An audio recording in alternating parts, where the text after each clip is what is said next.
the presidential election that is still ongoing, the results still not confirmed, and there's much to be discussed about where we go as a nation here. That's really should be our primary focus. Yes, we have rooting interest in who wins this election, but our primary rooting interest is in the future of our country, isn't it? The absence of any reports of foreign interference is a ringing endorsement of our bipartisan work. And it slams the door on the embarrassing, irresponsible rhetoric that some Washington Democrats spent 4 years broadcasting. That's right. This is where we are right now on this story. If we go down the path that we're going right now, where the mainstream media and Democrats and sadly some establishment Republicans tell the 70 million plus voters who supported Donald Trump in this razor-thin election that we should just shut up, stand on the sidelines, and accept it. That's what I'm hearing. Just accept the outcome. It's the patriotic thing to do. Just shut up and deal with it. You lost, we won. Move on. Then you are endorsing the idea that half of this country will feel for the next 4 years that the President of the United States in some way has a shadow hanging over them. And that's why I'm glad that Mitch McConnell yesterday raised the question of foreign interference and Russian collusion in the last election. Imagine if President Trump, instead of saying to James Comey, yeah, I mean, go ahead, if there's anyone involved in my campaign that was colluding with the Russians, I want to know about it. You know, that's what he said. According to James Comey, that's what he said. Cooperating fully with the Robert Mueller investigation. Imagine if you were told when you raised the fake specter of Russian collusion to just shut up, stay on the sidelines, and deal with it. Well, you still feel right now that somehow Putin put Trump in the White House. But imagine what fevered anxiety, anger, and outrage you would have if you were told 4 years ago to just shut up and sit on the sidelines and don't use any legal means at your disposal to fully get to the bottom of the truth. Now, we did that. We got to the truth. You're still a little nutso about 2016. But why should we sit on the sidelines and not utilize whatever legal, understandable means we have at our disposal to confirm that Joe Biden won this election? Why wouldn't you want to confirm that? And is there any possible way going forward where these legal means can actually be pursued in the timeline that we have and the American people actually reach some level of unanimity on this? Can we? You tell me, 800-222-KABC. Joining us right now is Tom Fitton. He's the president of Judicial Watch. And Tom, I'll ask you that question. I mean, at this point, based on the legal challenges that are being put forth and the rhetoric that's already sadly risen to a pretty high pitch on the left and the supporters of Joe Biden, is there any way forward here where Trump supporters and Biden supporters, regardless of the outcome, will feel good about this? You had President Trump literally win last time, and we had 4 years of a coup trying to overthrow him based on the fake fact that the Russians supposedly were involved somehow in the election. It was all a lie. They knew it was a lie, yet we saw what happened. Here we've got dramatic evidence of misconduct and the maladministration of the election in the least in Pennsylvania. That has called into question the legitimacy of the Pennsylvania count. Frankly, I think it's irredeemably compromised. You do. There will be a president come January 20th, and it's an open question as to who it is. But some folks won't be happy with it. But thankfully, and this is where the left is lying, it's not contrary to the peaceful transfer of power to contest who won the election and to figure out who did it. And if there's a legal or constitutional challenge, our system provides for it. And none of that has been fully exercised yet. Have you noticed, Tom Fitton, that the narrative now, the language being employed by the media and by Democrats is no longer, geez, you haven't provided proof of any fraud in this election.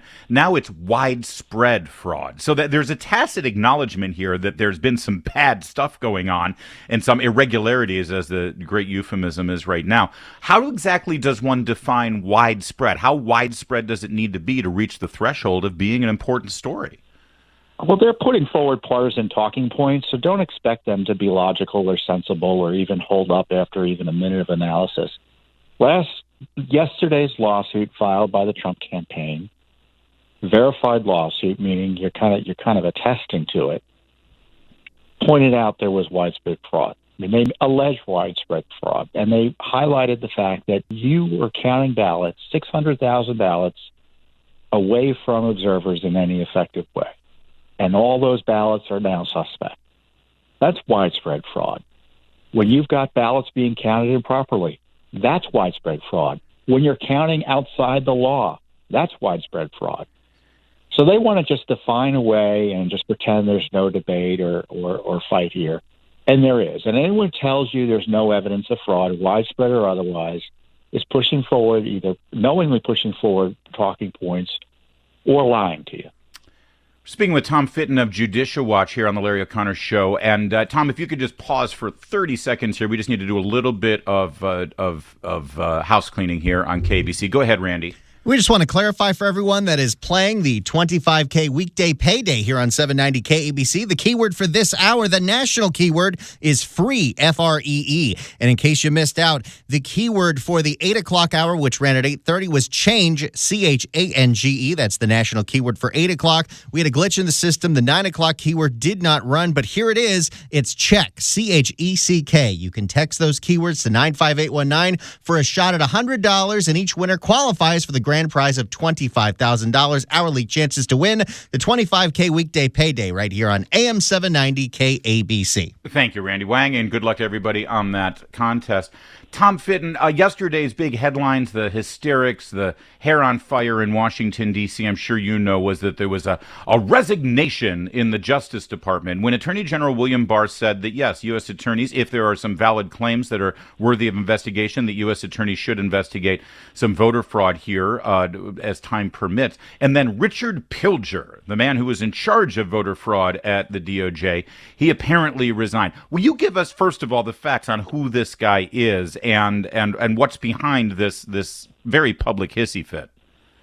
Well, he's a career Justice Department official placed in that position by Eric Holder, who, according to documents we found, had coordinated with Lois Lerner and was trying to figure out ways to prosecute the Tea Party groups and conservative groups. They wanted to put people in jail. So I see his name pop up again. I'm reminded, well, why is this guy still even there, given the information we had? Right. So this is a guy who wants to put people in jail using really fraudulent means. And when he's asked to enforce election law, he resigns. And you want to know why the Justice Department has been kind of AWOL on election law issues? Here, there's your evidence. Yeah, this is the guy who's been in charge. And again, it you know, listen, I've said it from the beginning of his presidency. I support the president when he's right, and I criticize him when he's wrong. And boy, one of the really wrong things he did and continues to do in this administration is he didn't get rid of people who were loyal to Barack Obama and the previous administration. We're already hearing, Tom Fitton, that the Biden administration coming in, they're going to clean house. Anybody who has the taint of Trump has to be thrown to the side. Imagine if Trump had done that going in 4 years ago. Yeah, and they've now begun to dramatically change who could be subject, for instance, to being removed in the bureaucracy. It's a dramatic personnel move that we can probably talk about later, but it's something that should keep on pursuing. And this is exactly the sort of person that should be subject, or should have been subject, to more scrutiny and removal. You know, and the dangerous thing is there's no one underneath him that's going to be much better, practically speaking. The Justice Department is run by Democratic partisans in these key positions. So I'm glad Barr has made noises that they need to actually enforce the law. But like with the Durham case, I wouldn't expect any brilliant moves by the Justice Department to go after voter fraud. One of the reasons I wanted to have you on the program today, Tom, is that we've talked for the last couple of years, we've been talking about Judicial Watch's efforts of cleaning up voter rolls here. And this is one of the major question marks, I think, when you look at a state like Pennsylvania, when you look at a state like Nevada, where they did this complete, across-the-board mail-out of ballots to everyone who was on the voter rolls. There's no doubt here. people who had deceased, people who had moved, people who God knows whether they were convicted of a felony or no longer, people who are not citizens of this country. I'm not speculating. I'm not guessing. I'm not making anything up. We know that dead people, people who no longer lived in the appropriate jurisdiction, and people who are not citizens got ballots for this election. Now the question is, what check or balance is in place to make sure that those people did not vote? Well, virtually none, and I mean it's a generalized problem, and specifically in Pennsylvania because they were counting ballots that were mail-in ballots that were subjected to that problem. Where I know in Pennsylvania through our litigation, 800,000 extra names on the rolls. Did all of them get ballots or vote? I have no idea, but it shows the rolls are dirty in Pennsylvania. Michigan. I think we found 600,000 extra names on the rolls. Clark County, Nevada, 154,000 extra names on the rolls. All those indications are that you have dirty voting rolls. And if you've got dirty voting rolls, you can presume dirty elections, and you need to have some backstops in place. And one of those backstops in Pennsylvania is to have observers look to see what's coming in so they can issue any challenges on signatures and whether they're actually living there or not. That was not happening in Pennsylvania, and that's one of the bases for the litigation that was filed by the Trump campaign yesterday. It affected potentially 2.5 million names that need to be closely analyzed, and they weren't, and it's compromised the whole mess. Tom, I said yesterday, at this point, now that we're a week after the election and everybody has voted, my rooting interest is not for Trump to win. My rooting interest is not for Biden to win. My rooting interest is for the Constitution to win, for process to win. I want the American people, as much as possible. I know that there are going to be people angry one way or the other after the results of this election are confirmed and we have a new president, or we have a president continuing 4 more years. But I need the majority of the American. I think we all want the majority of the American people to at least recognize that what happened here and the process afterwards in counting and validating ballots was done in a legal and fair way. Is there any chance at this point that can happen? Sure, the state legislatures and the affected states can step in and say, we're not going to endorse what went on and ratify what went on.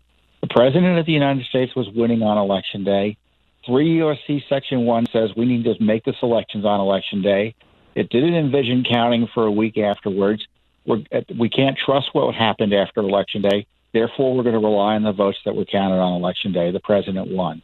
Or they can say this process is so outrageous, we can't endorse it. We're appointing our own electors or not sending any electors at all. And it's up to the House, which could result eventually in the president being appointed by the House under the Electoral College rules and constitutional amendment called the 12th Amendment. Well, I mean, why not? 2020 has already been a remarkable year. Why not go that extra mile as well? Tom, while we've got you here, I'd love for you to comment a little bit also on the media's role here. This discussion now that we're having is further complicated. Unlike in 2000 between Bush versus Gore, this is complicated by the idea that the media has somehow stepped in and anointed a winner. And they call it themselves, they call it a projection, which means it's a prediction. It's like, telling your horoscope. It's looking in a crystal ball. Why is that? Well, setting aside your commentary on the media, it'll probably mirror mine and everyone else watching. Talk to me about how that complicates this with regard to the psychology involved. You had Americans who were celebrating in the streets on Saturday because the media said Joe Biden was going to win. He might, but the judges and the courts might move this the other way, and appropriately so. Then what have we got? That's right. They're undermining the peaceful transfer or continuation of power.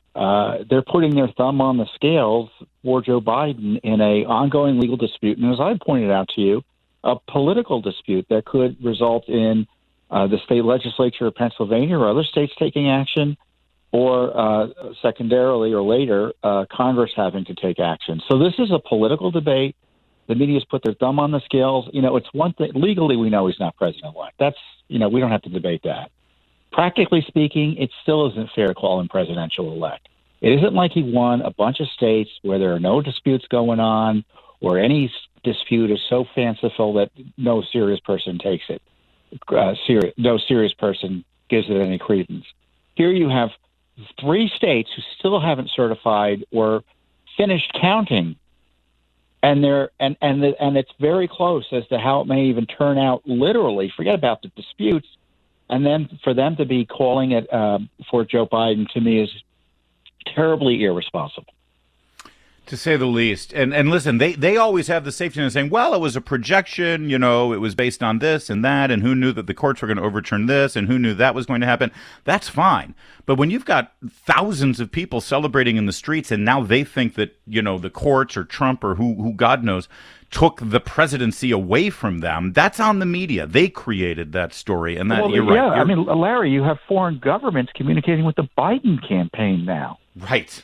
Yeah. I mean, this is not just what it says in the headline. It has a real world impact on our national security. Yeah. And completely unnecessary. There's no reason for a media organization to predict who will win the presidency as if it gives it some level of constitutional seal of approval. There's no reason for it. Tom Fitton, we got to leave it there. Always good to talk to you, sir. Thanks for joining us today. Again, it's judicialwatch.org. Keep Tom going. Keep him doing the important work that he does there. Thanks, Tom. You're welcome. Thank you, Larry. It's the Larry O'Connor Show on KABC. Larry O'Connor Show on KABC. Larry O'Connor Show.